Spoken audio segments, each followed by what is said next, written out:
There we go. Should be able to hear. Hi, Erica. Hi. You have your sound turned off, Mark? Hey, you need to get some pictures on that wall. Some pictures on the wall. We have a lot of things that need to get done. Which room are you in? I'm in, it's like I guess it's technically a bedroom, but we're using it as an office. Looks nice. Looks sunny. Yeah. It is, yeah. Huh.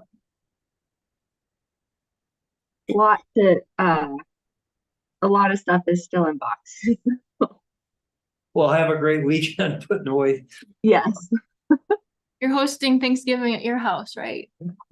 Oh, God. No. Maybe that's one of the reasons you're there, to so you can go to somebody else's house, like family. Yes, we're going to Willie's parents' house. Nice. And so, John, you want a motion on 6 and 7 to continue? Yeah, I'll say a few words before you do that, All just right, yeah. clarify, but we won't.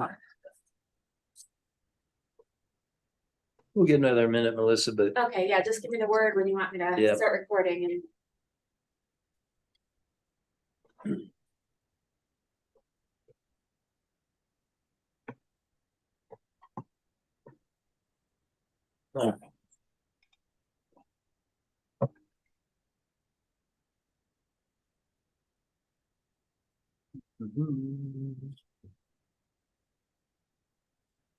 Okay, all set, Melissa?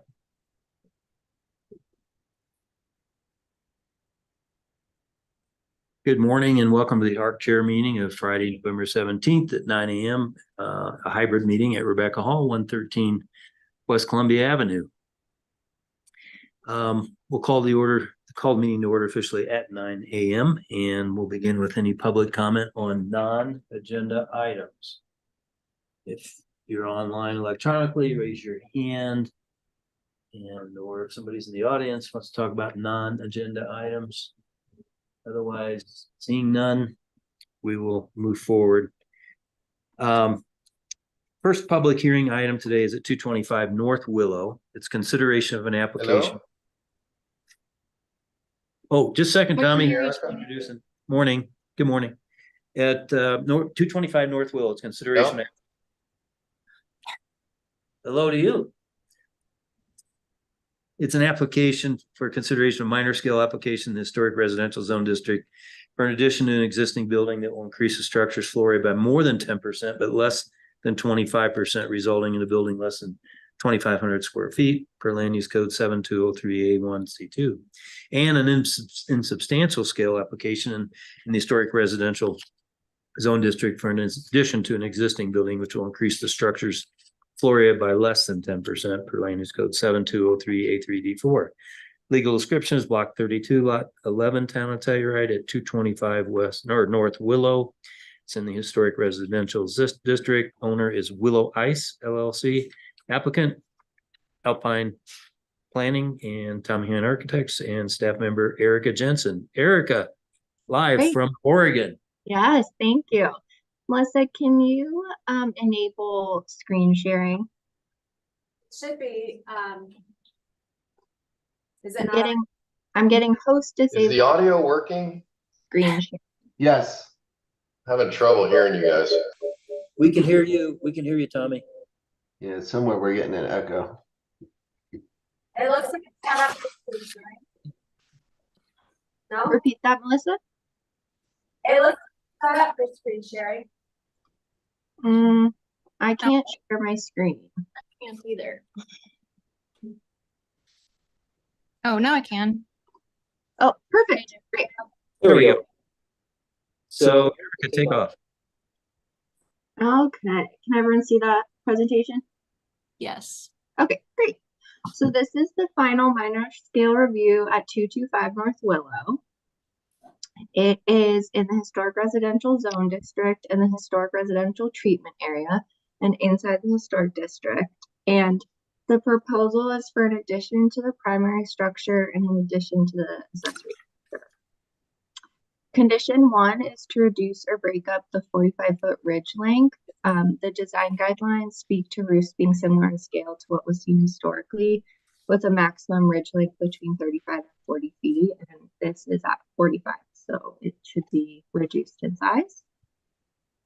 Condition 2 is to reduce the size of the rear deck in both width and length. While rear decks can be larger, this deck does seem unproportional to the house and property, especially as it spans the width of the house and extends far to the west. Condition 3 is to reduce the glazing on the 4-pack of doors as well as the size of the doors. And condition 4 is to reduce the size of the 3-pack of doors on the east elevation. The 4-pack of doors on the west elevation are an untraditional size, especially the height of the doors. And the size of the doors and the amount of glazing they contain do cause concerns over light spill. And the 3-pack of doors are an untraditional size in such a highly visible location. Condition 5 is to revise the various roof forms to better reflect the simple detailing and design historically seen on sheds. The shed has a variety of dormers and roof elements that do not maintain a simple design typically seen on alley structures. There's a gable dormer, a shed roof dormer, and 2 other shed roof forms. And condition 6 is to reduce the height of the trash enclosure and ensure that it can fit 2 containers. The trash enclosure is unusually tall. It looks about the height of the Sprinter van, so it increases the visibility and impact on the alley. Condition 7 is to provide a detailed exterior landscape plan with final CA plans,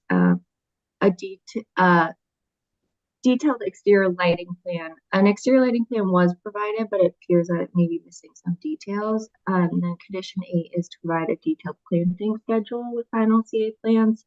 A landscape plan was provided, but it does not identify the species or type of plantings. And lastly, staff did note in the memo that it is untraditional for an alley structure to span the entire width of the lot, especially a 50-foot lot. I believe this lot is 50 or 55. Staff is recommending that the chair consider if this is an appropriate width for an alley structure. And I'm happy to answer any questions before we hear from the applicant. What was your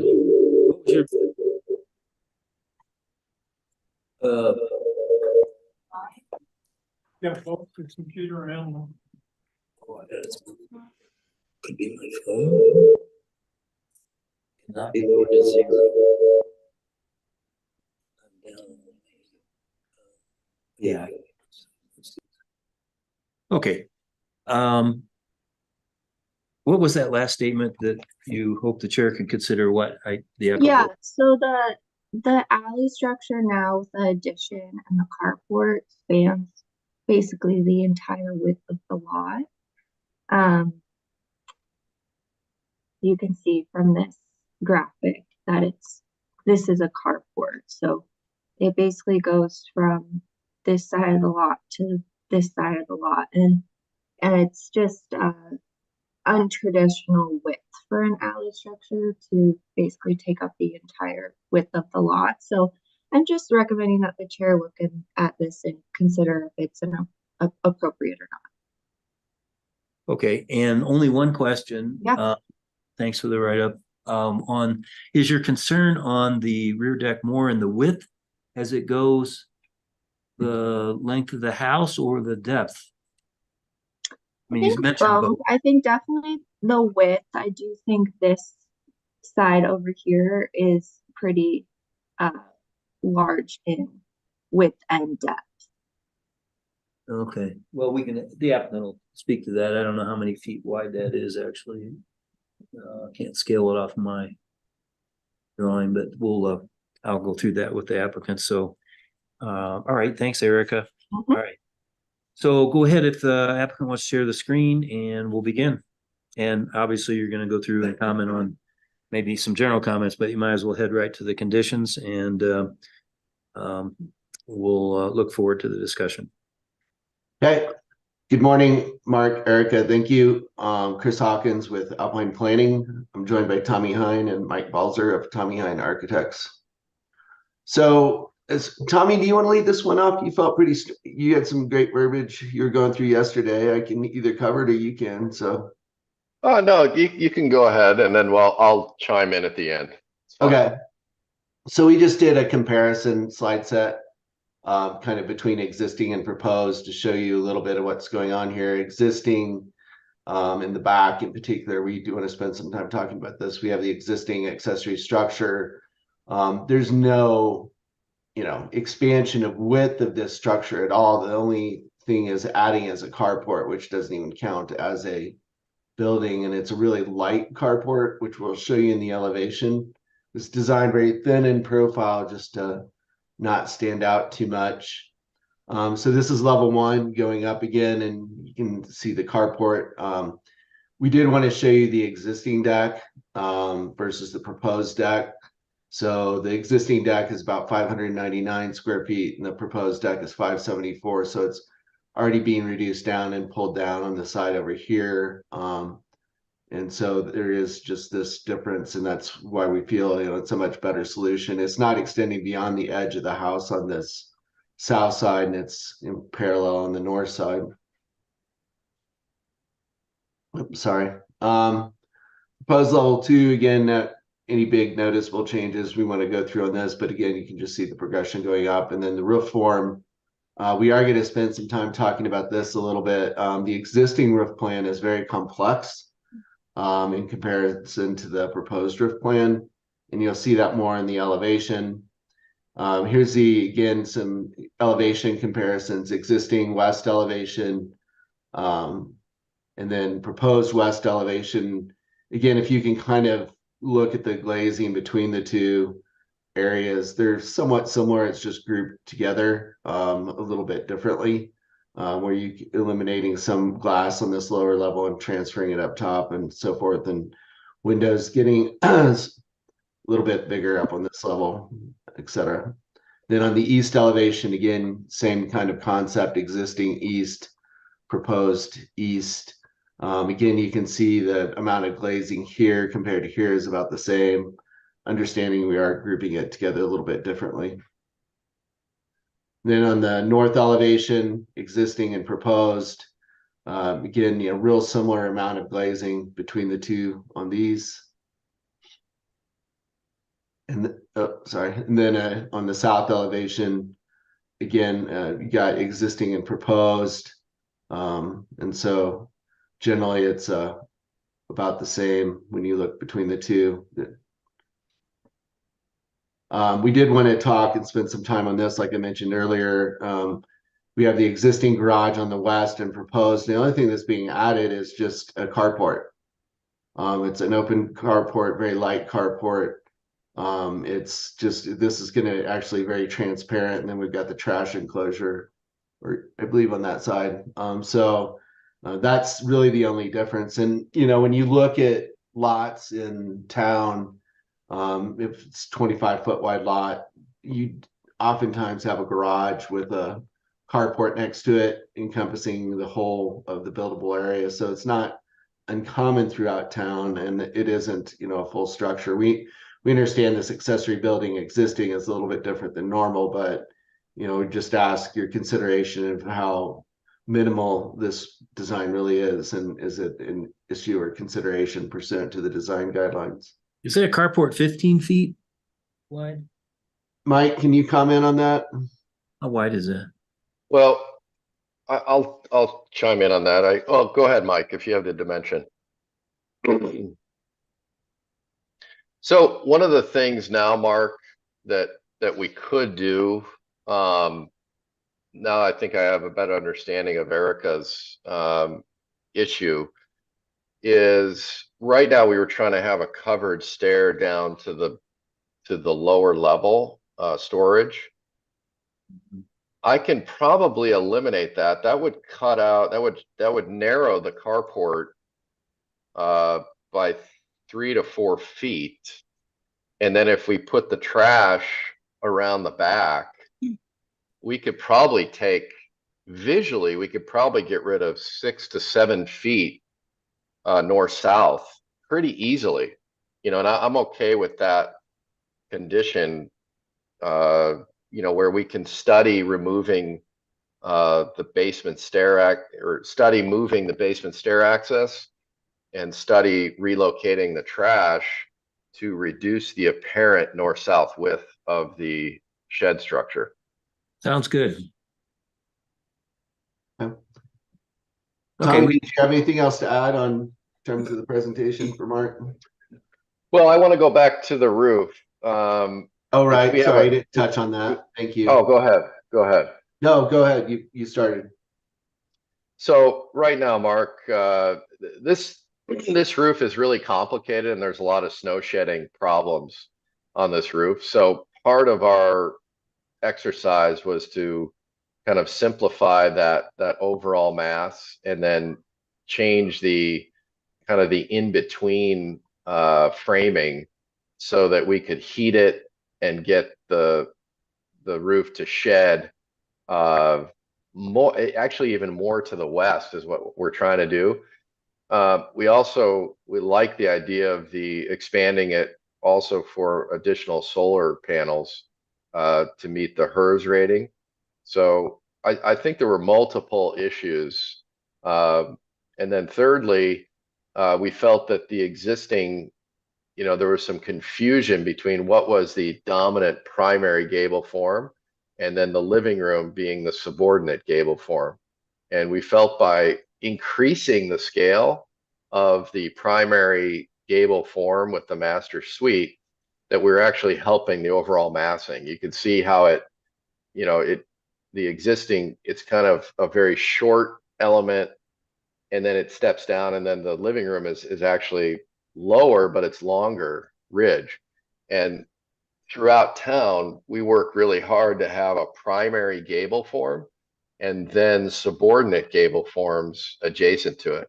So even though it's slightly longer, there are some examples in that 45 to even 50-foot ridge length in the historic residential zone district and even in East Telluride. We didn't feel in this instance that you're never really perceiving the ridge length straight on like this either. If you go, Chris, if you go to the street view and the alley view, or there's some 3D, I think, of the street, Oh, the rendering. So if you look, you're never really going to perceive this ridge length from Willow. And then also from, I don't know if do we have a view from the alley looking back up? I didn't see it. I don't think. yeah, not in a rendering view, but If you go to the streetscape on the alley. If you look at the streetscape, Mark, the main ridge is actually concealed by the house to the south. The house to the south has a real big mass. So, there's never really even an angle walking up that alley where you perceive that straight on. And really from the alley, you see more of the living room gable. So again, this is all to say that in my mind, the simplification of the roof form, the proportions and hierarchy of a primary gable form going to that 45 length solves a lot of, in my mind, a lot of broader design issues, help the roof drainage, and seemed compatible with this neighborhood setting. Okay.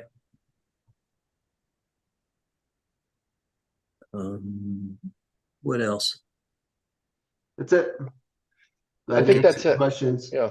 Yeah, questions. Yeah, just questions. So, Mike, would you put condition 2 up there, the rear deck width and length? And I see it's a reduction of 25 feet over existing. The thing that I was most sensitive to was the whole width of the house. However, and of course we never allow exceeding the width, but it still seemed dominant. How from that, and I see a table laid in there, so obviously you've studied this. From that, what's the width of this? That you're right in there. What's the width from that line out to the edge of the house, right in there? What's that total dimension of that run of that section of the deck where the table is? dimension on the floor plans, Mike?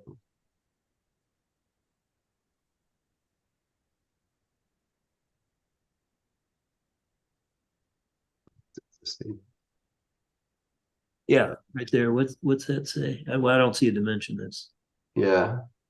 This is 1/4 inch equals 1 foot. So hang on. can't measure it online. There should be dimensions on that comparison plan. Oh, Chris? the old deck and the new deck. Yeah, Or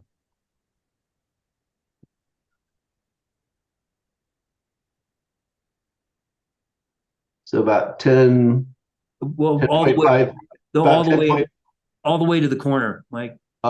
Sorry, this is Chris running it. Chris, sorry. Yeah, I'm 15.75 feet. yeah.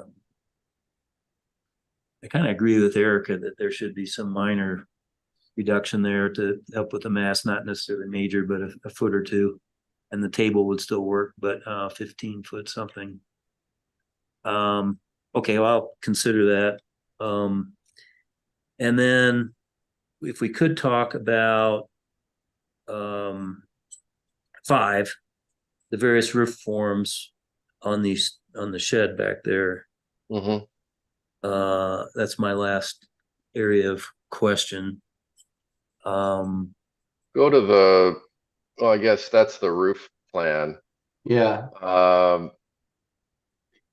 You know, what we're doing, I guess what we're trying to do is create a new entrance mark on the north, and the gable is really just for snow shed.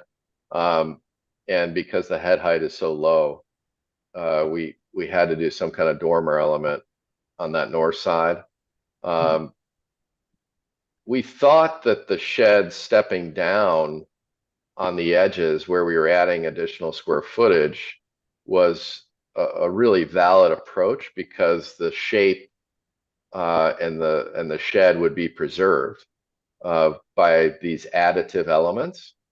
There is a way, you know, we could eliminate like the shed on the west over that door. It was nice, but since that's a gable, there won't be snow shed, and we can do a heated well.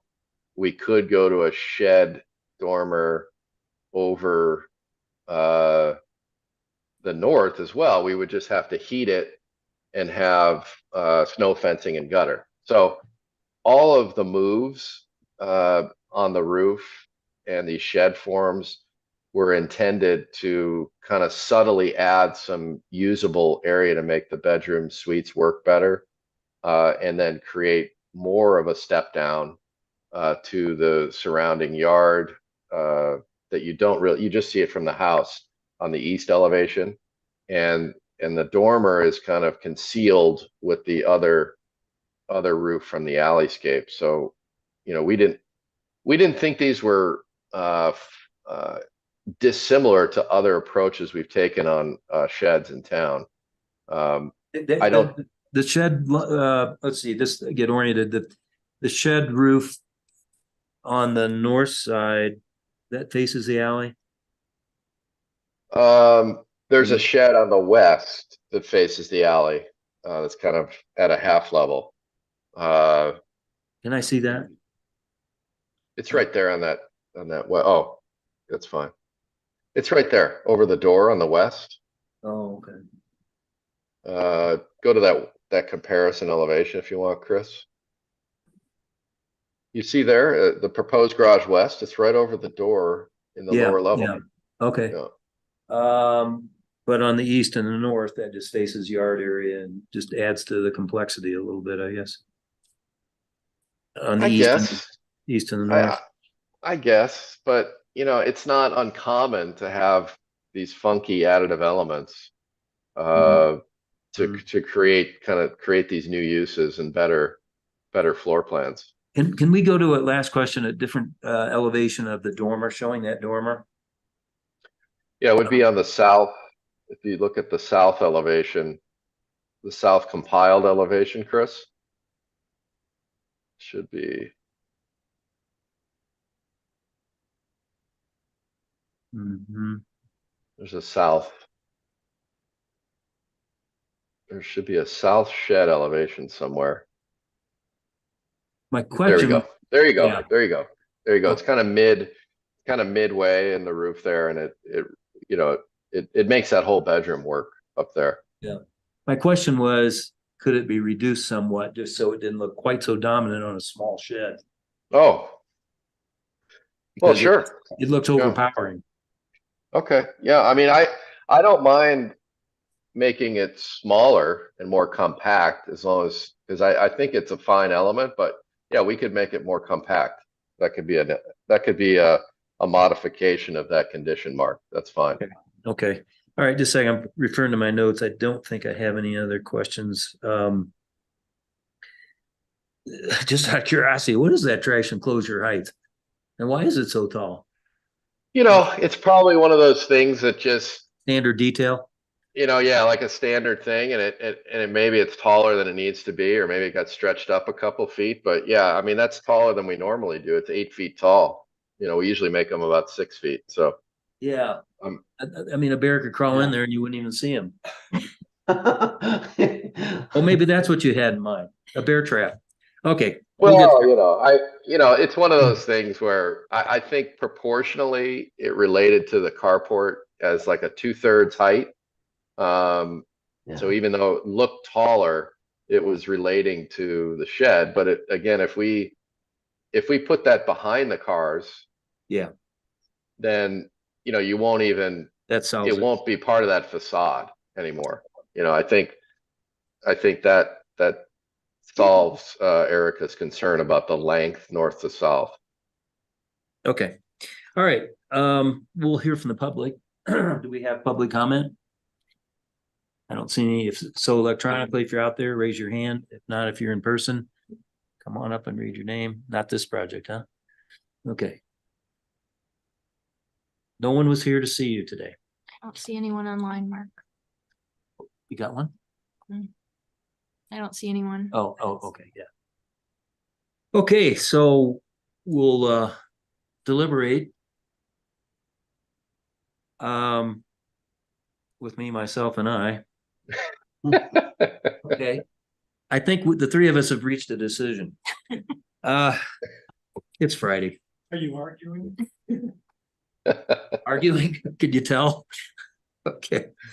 I move to approve the minor scale application and insubstantial scale application at 225 North Willow, Block 32, Lot 11, Town of Telluride, based on the findings in the staff memo dated November 17, 2003, the following conditions.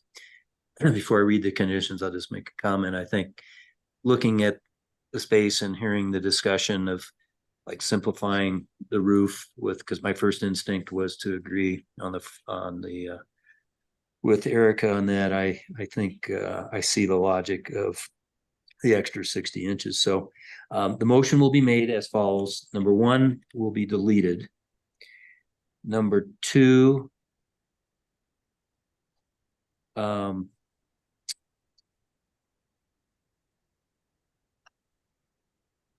change to the following. Reduce the width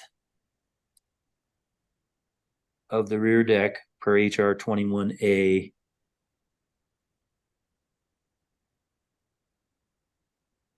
(1 to 2 feet).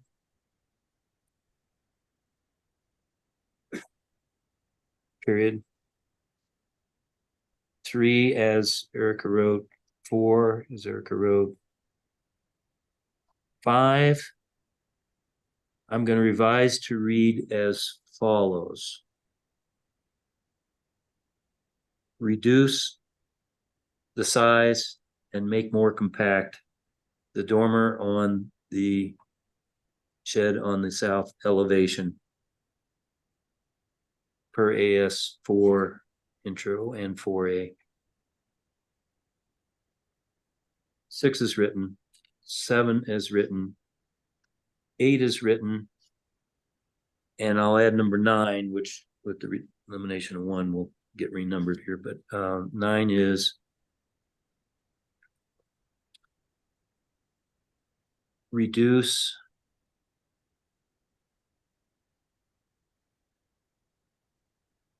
the width and the length of the carport by eliminating stairway to reduce mass and scale per. Erica, you don't have a guideline on that, do you? Andy, Would be, you do? let me pull it up really quick. Okay, if you save me the paging. It For would HR, no, it would be AS oh, Ally, 3.A. AS3.A. Thank you for your help. Mhm. This motion is based on evidence testimony provided at a public hearing held on November 17th, 2023, with notice such hearing provided as described by the Telluride Land Use Code. The revised plans incorporating the conditions of approval shall be submitted within 60 days or the approval becomes null and void. The rest as written. So thank you. Good luck with the project and Thank you. Mark. have a good weekend. Yep. Have a good holiday. Bye. And then Chris, you're staying on for 432, right? Oh, yeah. You and Mike? I was hopeful. You're not. Okay. All right. You're The not next over. project, Yeah. while you guys are chatting, the next project is the Colorado Cliff. It's the consideration of the 3-year CA for 10764 per land use code 7203A3. C3 block or lot 32, block 5, West Telluride Edition at 432 West Colorado. Zone district is historic residential. Its owner is Big Bear Creek LLC, Alpine Planning. Tommy Hine applicants are the applicant and staff member Erica Jensen. Erica? Great, okay. This is for a CA extension at 432 West Colorado. Just a reminder, there are 2 criteria that must be met for a CA extension. Criteria number 1 is that the HARC chairperson determines if the approval is still consistent with the current design guidelines, and if the applicant has demonstrated a legitimate need to delay the start of construction. So this project was approved in 2020 and was originally reviewed and approved pursuant to the 2015 design guidelines, which have not changed since the project was approved. And the applicant has also provided a narrative that explains the delay in construction is due to the difficulty of finding a contractor as COVID caused a regional shortage. Criteria number 2 is that the application for extension is submitted no less than 2 months prior to the expiration of the CA. So criteria number 2 has been met. The chair may approve the request to extend the original CA by adding 3 years or an alternative period of time, or deny the request to extend the original CA. Okay. And I can answer any questions if you have any. I pretty much agreed to the notion of the CA, the extension. However, it's always the question. Is it a year? Is it 2? Is it 3? It's already been almost 3. Well, let's hear from the applicant and on that notion. Sure. I understand the difficulty. I'm not arguing the reason Okay. or hard to find a contract. I'm just talking about the length of time, and I hate to carte blanche go 3 years, but tell me your thoughts. Sure. On that one, Mike or Tommy, do you have any sense of the time? Since Mark's not questioning the criteria for it because you're in better contact with the owners on their intent. You're muted, Mike.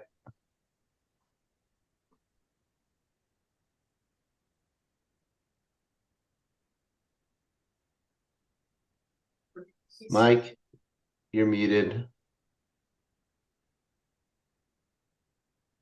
Tommy, are you on? Can you comment on this? Because Mike's having difficulties. I'm here. What was it though? I The had, question is, should the extension be for 2 or 3 years? Given, Mark doesn't have a concern about granting the extension. It's just a matter of length of time. And I have no knowledge as to the intent or timelines or needs regarding the length of extension. well, I think, obviously if 3 years is acceptable, I think that would be easiest because, first we couldn't find a builder, to do it. And then second, by the time we priced it out, it was actually twice as expensive as initially. And so now we're repricing it, and they hope to start, within another year. So it's just, they've really tried. So the effort is there. If we can give them a little more time, that's really why we're here today. Would 2 years be enough time? I mean, from now, that's 5 years from. I think 2 years, if you're uncomfortable with 3, I'm fine with 2. 3 is Okay. obviously easier, but 2 is fine too. And trying to be a voice of reason, looking at the economy and contractors, I think inflation, et cetera, I think they ought to be able to get this done and for less money than the last go around of pricing, hopefully in 2 years, but Yeah. okay. All right, well, let's see if there's any public comment. Seeing none. If you're out there electronically, raise your hand, but I don't see anybody. I don't see any hands. Okay, so I move to approve the request to extend the original certificate of appropriateness 10764 for 432 West Colorado by adding 2 years to the current December 9th, 2023 expiration date of the original CA based on the following findings 1 through 3 as written. So thank you. Good luck. Yeah, thank you. And by the way, I love this new process for CA extensions. It's awesome. Thank you. What's new about it? Just that it used to go to the full HARC board. It In depends past. on how it was approved initially. This was initially a minor scale application, Okay. so. Oh, that's why. Yeah, Okay, sorry. I same thought it was one of process. your fancy Thanks codes. anyway. Appreciate the. appreciate the comment. It was really efficient, so thank you. All right. Thanks anyway for the compliment. Yeah. Yeah, have a good weekend. Glad to Bye. give the appearance of Thanks, efficiency. Hasta la vista. Thanks, Jonna. Thanks, Yeah, Eric. thank you. Thanks, Mark. See you Number guys. three, the miners union roof replacement, consideration of a minor scale alteration to a rated structure that will not increase the floor area per land use code 7203A3C2. Legal description, block 24, lot 11, town of Telluride, 107 West Columbia is the address. Zone district is residential commercial. Owner is the Miners Union Building Condominium Association. Applicant, Matt Lee, staff member, Jonna Wenzel. Thank you, Chairperson Shambo. I don't have a presentation. This is pretty straightforward and you have the material in front of you. This is it's actually a request for a CA amendment for a CA that was issued a couple of months ago to replace the Miners Union roof in kind with wood shingles. Since then, the owners of the Miners Union have heard from their insurance provider that they are not likely to continue to insure the building with a wood roof. And so we have been provided with an alternative material, which is composite wood-like roofing shingles in a color that matches the existing wood shingles. And the request also includes the in-kind replacement of 7 existing skylights, same sizes as the existing. These high quality composite shingles have been approved on another local landmark building, which was the Depot building a couple of years ago.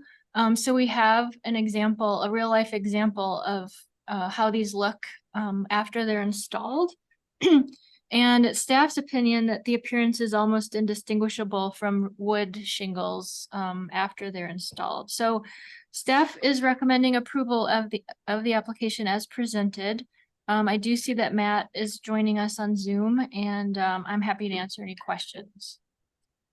No questions. Had a lot of conversations about this of late, so we'll hear from the applicant. And good morning, Matt.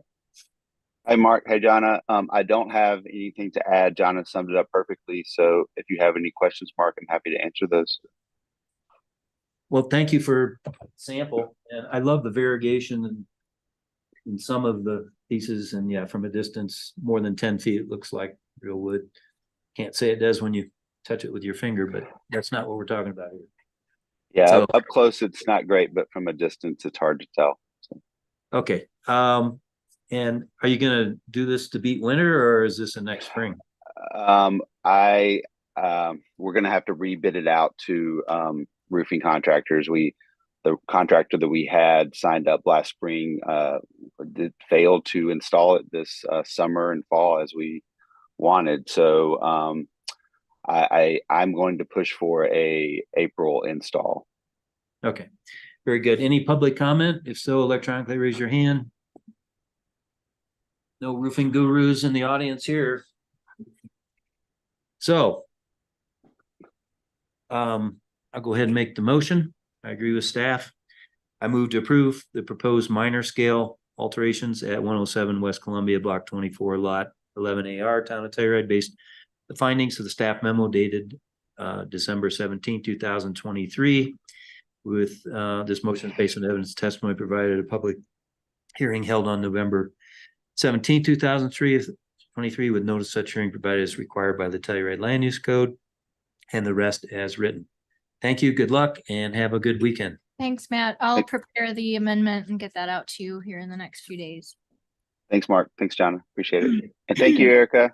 Oh, yeah, of course. Okay, bye-bye. Matt. Okay. Next public hearing item is at 115 West Colorado, continuation from September 22nd of this year, chair meeting.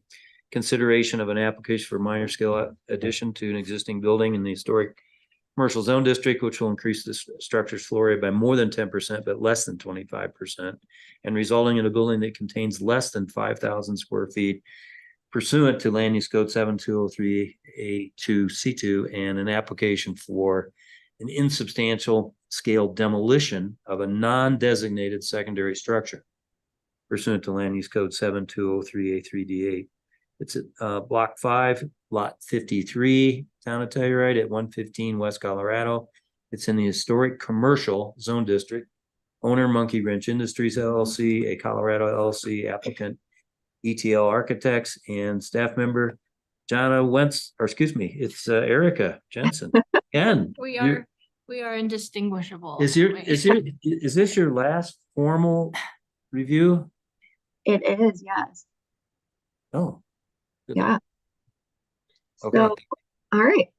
This is the final minor scale review at 115 West Colorado. It was continued from the September 22nd HARC chair meeting, and major changes have been made to this project that I think make it substantially more compliant with the design guidelines. So it's located in the historic commercial zone district and Main Street commercial treatment area. It is located inside the historic district, and there are many rated structures in the vicinity. So the proposal is for a minor scale addition and the demolition of the non-designated secondary structure. All right, condition 1 was we're going to go through how the conditions were met. So condition 1 was to revise the alley elevation to better step down in scale. And condition 4 was to revise the alley elevation to better maintain traditional building modules. So the cantilevered second story has been completely altered and is now a more traditional 2-story facade. And a second level deck, flat roof, and transparent railings help with stepping down to the alley. The removal of the cantilevered element helps to maintain traditional patterns found along the Main Street alleys. Condition 2 was to revise the parking area to minimize its visual impacts, and condition 3 was to reduce the surface area of paving.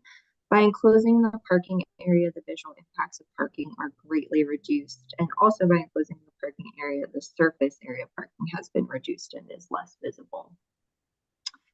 Condition 5 was to revise the stone cladding to be applied in a manner similar to what was seen historically and to be of a more traditional dimensions. And condition 6 was to revise the metal scales to be of a material found in this treatment area. Condition 7 was to revise the corrugated metal to be more of an accent material and used closer to the alley.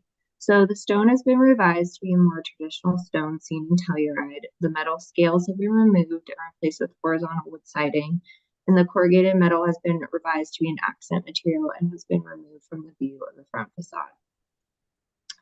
Condition 8 was to revise the long windows to be a more traditional size. Condition 9 was to revise the doors on the upper south and north elevations and both sets of doors on the west elevation to contain less glass. And condition 10 was to reduce the size of the proposed doors to better relate to traditional proportions. The long windows have been revised to have a more horizontal emphasis, so they are now an appropriate size. The doors on the alley elevations, so the north elevation, have been appropriately reduced in size and glazing. You can see here that they were reduced pretty substantially. But the doors on the south and east could be reduced further. The height of the doors on the south and east still seem out of proportion, and condition 9 has been combined with condition 10, which has been retained. And then condition 14 was that the third floor step back from Colorado should be approximately 35 to 40 feet from the glass wall, consistent with this guidelines and recent rulings on Colorado Avenue. So the third floor setback has been increased from 16 feet to 25 feet. As it currently exists, it's only 8 feet 4 inches. Staff finds that 25 feet is adequate to properly reduce the impact to pedestrians. And in this graphic, you can see the blue is what it currently is. This red is where it was in September, and this is where it is now. So it has been significantly pushed back. Condition 11 was to reduce the number of can lights and replace those along the walkway with step lights. The number of lights was reduced, but there still are 11 lights in the parking area. This condition has been combined with condition number 13. Condition 12 was to change the can lights and sconces to step lights on the upper levels unless required for egress. All upper level can lights and sconces have been replaced with step lights. And condition 13 was to reduce the number of duplicate fixtures. The number of fixtures has been reduced, but it does appear that there could still be a further reduction in step lights and can lights in the parking area, so this condition has been retained. And as you can see on the slide, there are now only 2 conditions of approval. And I'm happy to answer any questions before we hear from Edwin. And I would just like to thank Edwin. Since our September meeting, he has worked closely with staff to help make this as compliant as possible. Okay, thank you, Erica. Couple questions just to review. I mean, I'm generally okay with your proposed motion, but my question is the third floor setback. This sounds like maybe I'm the one that made the motion, 35 to 40 feet, if I recall. And I realize the square footage is precious, but I'm struggling with going down 25 feet. I'm wondering, could you put up that A210 again? And of course, we talked to the applicant, but I want to ask a question. We've had 35 to 45 foot setbacks in the last 2 buildings I remember on Main Street, one of them being Sante Architects, and I forgot who the architect was in the other. And yet this is, and I appreciate the 9-foot move from 16 to 25, but I'm struggling with consistency with the 35 to actually 45 feet. I'm sure of it, in at least one of those 2, and 40 foot on the other. What I guess we don't have a 3D rendering from across the street, do we? Did I miss that? I guess we don't. See what we see. I mean, this is the only diagram really that kind of. Let me see if I can. Do we have the applicant? Do we have a 3D rendering across the street? Yeah, it was her first slide. Maybe we'd go back to that. Well, yeah, but that's not across the street, is it? That pedestrian, that's not at 6 foot tall. It is. Huh? It is. It is really? So we just see the outline. It's an iconic building. Here we are in a most sensitive area of town. And I'm ultra sensitive to what we see.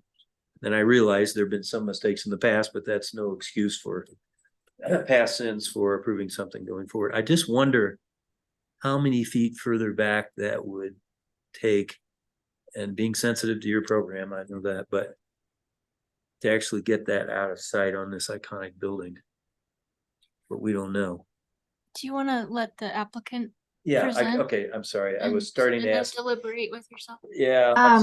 Mark, if I can say one thing before Edwin presents, I think this one's a little difficult too, because on the bank building, it's pushed so far back that you look at the bank building and you think, wow, it should be as far back as the bank building. But the reason the bank building is so significantly set back is because of the the facade easement on the front of the bank that didn't allow any building on that part.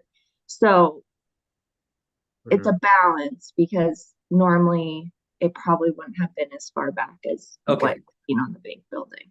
And now in the alley, the step down, it looks like they did a good job. You're good with the almost a 1-story form in the alley, right?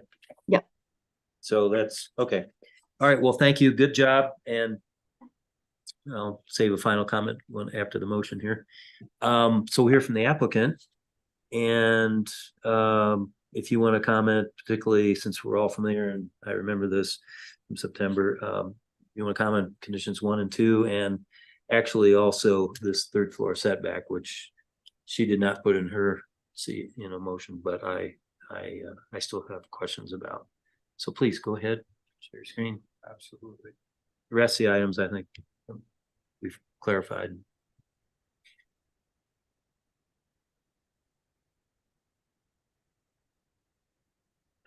Thank you, Erica and Jonna. I would just like to reiterate, we had been working with planning staff on the previous application. I think there was some miscommunication for that meeting. But over the last couple of months, we have really worked hard to redesign this. I will jump right into the conditions. So I'm going to blow through a couple of these slides. Mark, I think something to note now is that we're not adding any square footage above ground. We started with a 1.63 FAR. And we're now at a 1.63 FAR. So we're at kind of a net zero. We're not increasing the floor area at all. So site plan, I guess really doesn't have much to do with the conditions, but I think this is the slide that really starts to illuminate the context of the lot. As we start with the Main Street streetscape, if we look at the glazing and the further reduction of glazing, so on the south side, we have reduced the glazing by 26% from our previous application. The height of our glass on that upper south wall is 6.5 feet. But if we look at 119 and 109, kind of the left and right side of our building, those upper level windows are at 7 foot 10 inch glazing heights. So I feel like we are within the scale of the lot on those upper levels and what has been approved on the lot. As we look at the alleyscape, similarly, the approved 109 addition has roughly 8 foot tall windows. And again, we are at 6.5 foot glazing for our doors.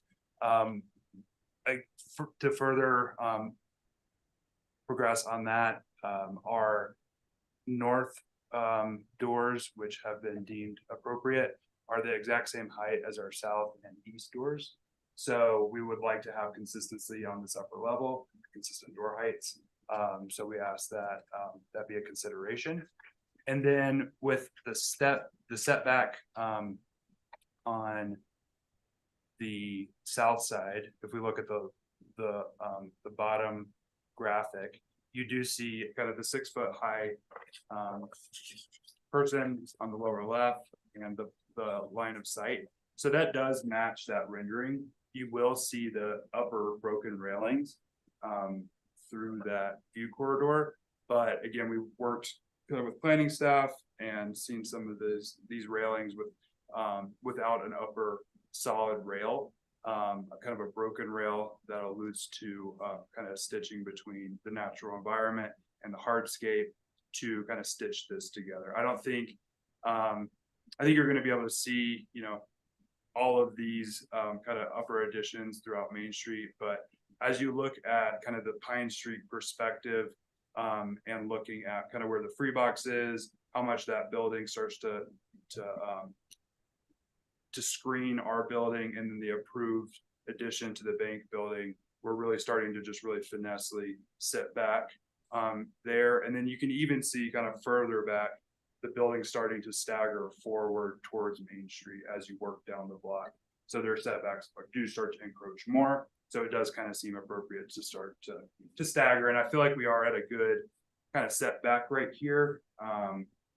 Roughly, again, the original condition, which is shown in the dashed blue line, is 8 foot 4 inches setback to to the south property line. Our previous application was 16, and now we're at 25 feet. As an addition remodel, we feel like this is appropriate. And we'd ask that you Okay. consider. Do you happen to know or could calculate what that distance is from that line of sight up to the first portion of that railing that you would see from the street on the other side that we saw in the front on south elevation? Do you know, is that 3 feet or 4 feet? Sorry, I'm not understanding. Oh, okay. So when you follow that line of sight. Yep. Up and where it intersects the first part of the building, it's, I guess the second level versus the third that you see. I wonder what that distance is from that line of sight on that red line vertically up to that point that you see. Oh, the railing, Yeah. the amount of railing. The amount of Yeah. railing you see? Yeah. That would be 1 foot 8 inches Oh, it is? of railing, yeah. Is that written on there? Oh, how'd you know? Well, I guess you designed it. Yeah, so I guess. so if you look at this upper level up here, our floor level is actually below there's kind of like a half parapet up here. So you have a 1 foot 8 inch extension on Okay. that parapet. So it's only a little bit of that broken railing. Yeah. It's not a full width. Yeah. And I can go to the rendering. I have a full slide for that as well.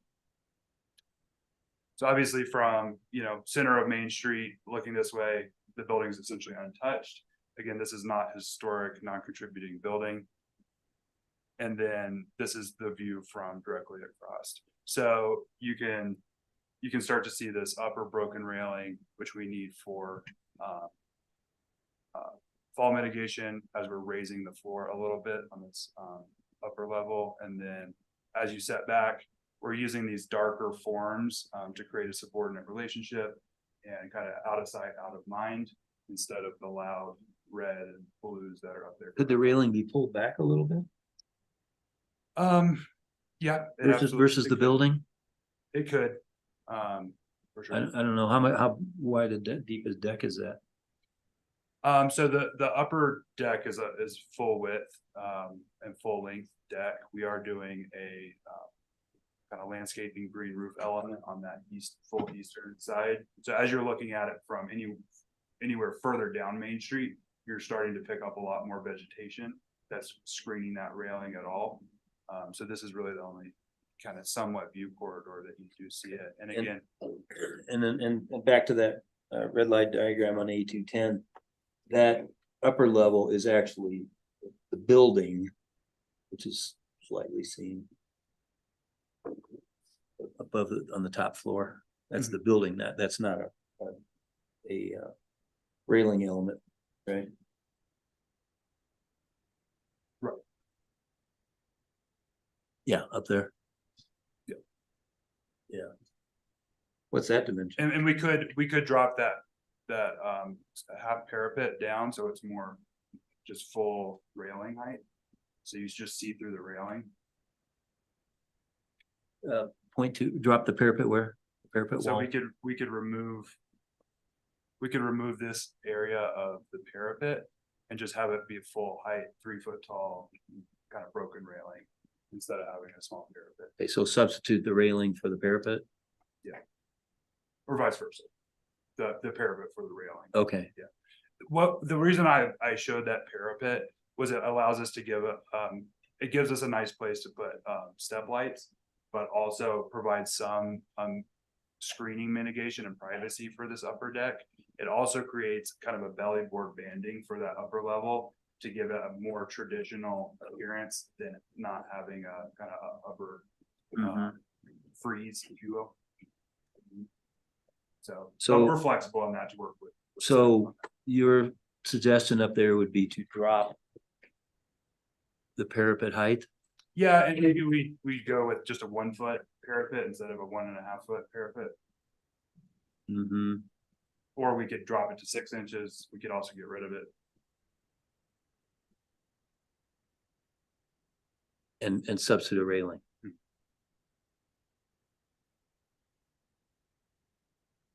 And then on the last condition, with lighting, we're absolutely amenable to reducing lighting to whatever standard stuff. Okay. So if I take you up on that, in summary, it'd be drop the third floor parapet by a foot and or substitute a railing.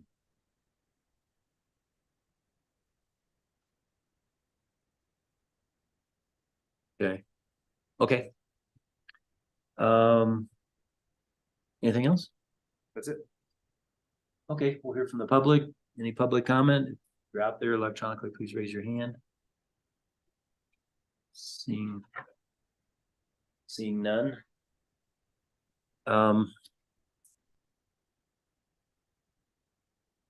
again, it's about context in the neighborhood, but it's also, I'm so sensitive to that historic bank next door. That's my sensitivity, which with respect to the guidelines and particularly this setback on the third floor where consistently we've had, and Erica gave a pretty good explanation, 35 to, or excuse me, 40 to 45 foot on several buildings in this calendar year. So I'm not looking for that extreme, but I'm just still struggling during the deliberations about, whether 9 feet was enough. So at 25 feet versus the 35 to 45 foot of other buildings. But with the view from across the street, it's mitigated to the railing and this parapet wall, top floor. So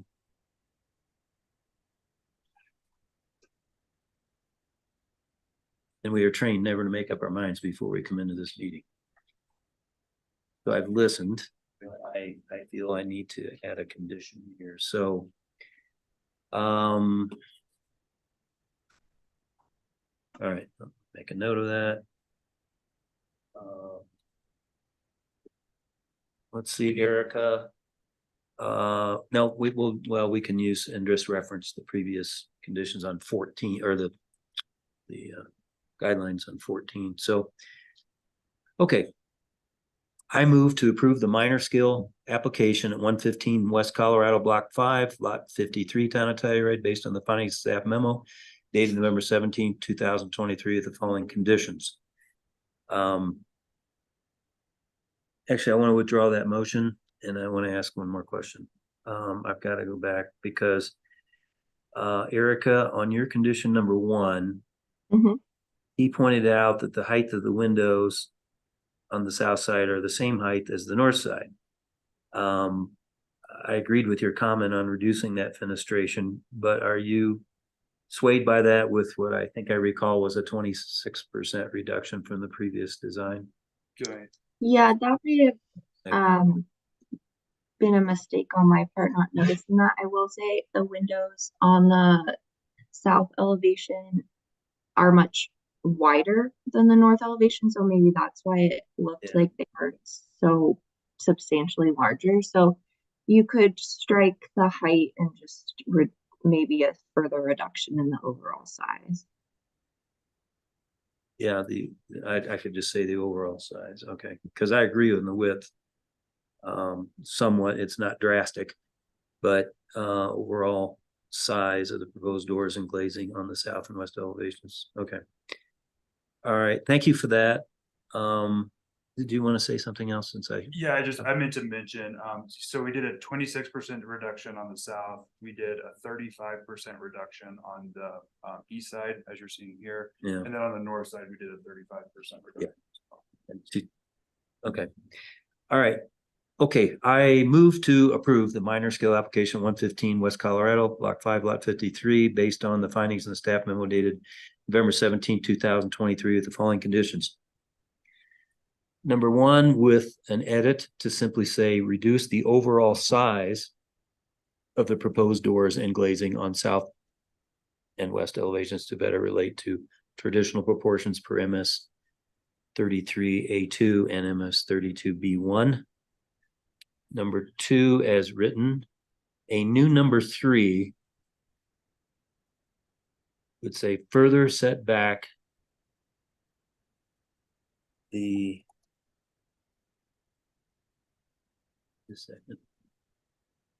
third floor to 26 feet period, and drop the third floor parapet by 1 foot, or substitute a railing to reduce visibility per MS 21A1 and A2. This motion is based on the evidence testimony provided at the public hearing held on November 17, 2023. Notice of such hearing provided as required by the Telluride Land Use Code. I need to just add a clarification. We are talking about the third floor setback on the south elevation per the previous condition number 14 at the last meeting, for clarification, period.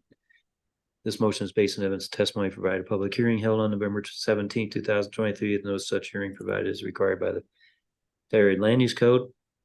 And then I concur with staff on the demolition, which we did not do last time. So I move to approve the demolition of one designated accessory structure inside the THLD located at 115 West Colorado, Block 5, Lot 53, Town of Telluride, with the following findings as written, with the following conditions as written by staff. This motion is based on evidence testimony provided at a public hearing held on November 17, 2023. Notice such hearing provided as required by the Telluride Land Use Code. So thank you. And Erica, thank you for coming live from Oregon this morning and for all your work and your continued offer to help Jana. Thank you very much. Of course, I'm happy to help. I'm Okay. sad not to be there. Thank you, Erica. All right, good Yep. luck. Thanks, Edwin. Okay. The next hearing item is the Telluride Arts Transfer Warehouse. It's consideration of a minor scale amendment to the CA 10988, which constitutes an alteration for a rated structure that does not increase the floor area per land use code 7203 A3C2. Legal description is block 5R, block 17, Town of Telluride. Address is 201 South Fur. It's in the commercial zone district. Owner is the commercial or Telluride Council for Arts and Humanities, Colorado nonprofit. Applicant Olson Kundig Architects. Staff member Jana Wenzel. Jana. Okay, thank you.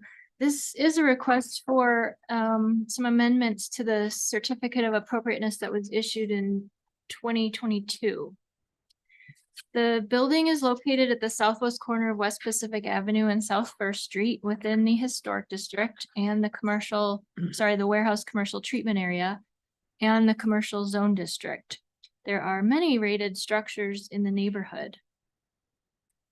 The transfer warehouse was built in 1906 as a warehouse. The roof collapsed in 1979, and the windows and doors were removed or deteriorated after that. The building was designated a local landmark in 1981. In 2022, HARC approved the replacement of a portion of the west wall, which partially collapsed with the roof, with steel to differentiate it from the historic, and also approved a new rooftop deck with a canopy and elevator overrun at the southwest corner of the building. Today, the applicants are requesting removing an additional portion of the historic west stone wall, increasing the height of the elevator overrun by 2 feet 9 inches, and by adding a new egress door on the south facade. So all that remains of the center portion of the west wall right now is a low wall along the alley, which is about 2 to 4 feet tall on the slope, capped with concrete. Removal of a portion of this wall was approved in 2022 to allow for egress to the alley. So an additional portion of the wall is proposed to be removed for grade level access to the alley, as you see here on the illustration on the right. I've discussed with the applicants a couple of times preserving as much of this historic wall as possible to provide a historic reference to this to the stone wall that was previously there. Staff feels comfortable with the preservation of this portion, the southern portion of the stone wall, and still provides a historic reference to this wall. The remainder of the wall would still be steel as originally proposed. So it's only a difference of 8 feet. It's only a difference of 8 feet. Yeah, and actually, I think the illustration on the right is preferred because it provides more of a substantive portion of the wall rather than just these slivers that were approved previously. Agreed. So the next item is the elevator overrun. In 2022, HARC approved an elevator overrun of 2 feet 2 inches, as you can see on the upper illustration. An additional 2 feet 9 inches is requested for the overrun for a total of about 5 feet above the maximum building height, which is 35 feet, exclusively for the elevator. You may remember a couple of years ago, we amended the land use code to allow elevator overruns to exceed the maximum height to 6 feet. So this elevator overrun they're proposing is 1 foot below the maximum for elevator overruns and is the difference between the green line and the purple line, if you can see on this lower illustration. The elevator overrun would not be visible from First Street. It would be maybe slightly visible on Pacific. The most visibility would be from the alley side.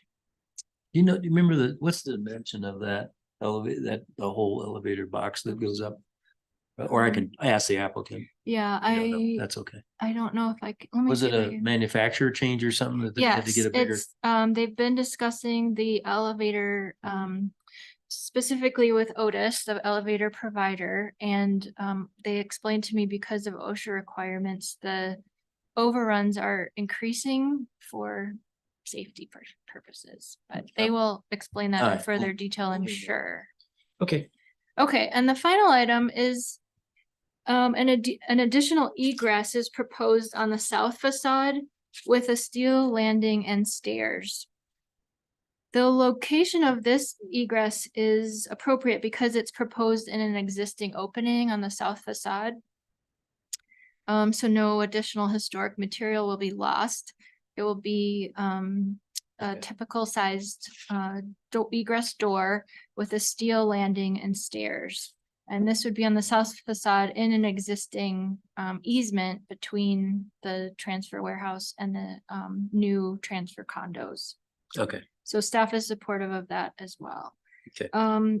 Let's see, Todd Brown is here with us in the room, and I believe Justin Helmbrecht is on Zoom, who is the architect for the project, and I'm happy to answer any questions. Okay, no questions, and just to streamline the applicant's comments, really the only question I had was about the elevator, but I would like to hear about that and what changed in OSHA regulations. I mean, I think I was one of the ones that was sensitive to the height of this. It is allowed. You were, It yeah. doesn't matter if I like it. But it's an iconic building and we need to be sensitive. So please, I don't know if there's any screen to share, or tell a story or Sure. Please. I'm happy to share a little bit more around this elevator overrun. I do not have the before of you asked somewhat about perhaps the area of the elevator or the footprint of the elevator. I do want to note that in plan, the footprint of the elevator has actually reduced to a smaller footprint if we're looking at this in plan than what we showed during the CA approval. Roughly how much? Like 6 inches or a foot or? No, yeah, it was actually feet in both directions. So it was a significant change in the footprint of the elevator that we had before. But the overrun is really, as John had mentioned, the issue here. And it's yes, as we delved into the project farther with Otis, we have looked to reduce the elevator overrun as much as we can with them in creative ways. But if we found in several of our projects that elevator overruns these days and their clearances are non-negotiable because of OSHA safety requirements. So that's really why we are here where we are at this point. Okay, Just to clarify, the previous elevator was 159 square feet, so it's been reduced by 20 square feet. okay, that's the good news. Yeah. Okay.